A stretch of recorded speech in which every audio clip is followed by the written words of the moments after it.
బయట చీకటిని తరిమేయడానికి ముందు మన లోపల ఉన్న నరకాసురుడిని జయించాలి.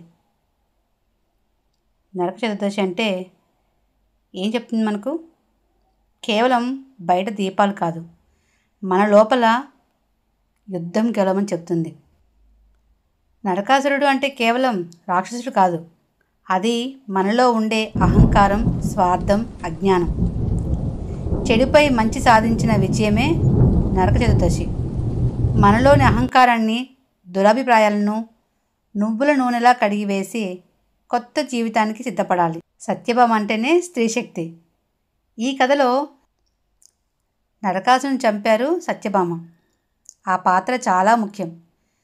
బంధాల్లో ధైర్యం ఎంత అవసరమో ఆమె నిరూపించారు.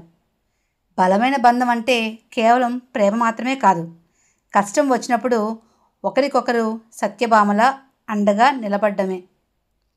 మన సంబంధాలను కష్టాల చెర నుండి కాపాడుకోవాలి. ఈరోజు అందరూ అభ్యంగ స్నానం చేశారు కదండి. మన శరీరాన్ని, మనస్సును పరిశుభ్రం చేస్తుంది.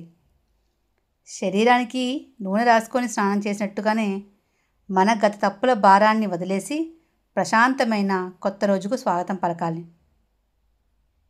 ఈ నరక చతుర్దశి మన లోపల చీకటిని పారదోలి మన బంధాలకు మరింత బలాన్ని ఇవ్వాలని కోరుకుంటూ రేపు జరుపుకోబోతున్న దీపావళికి శుభాకాంక్షలు. మనలోని చెడుపై విజయాన్ని సాధించి నిజమైన సంతోషంతో వెలుగులు పంచే పండగగా అందరూ జరుపుకోవాలి.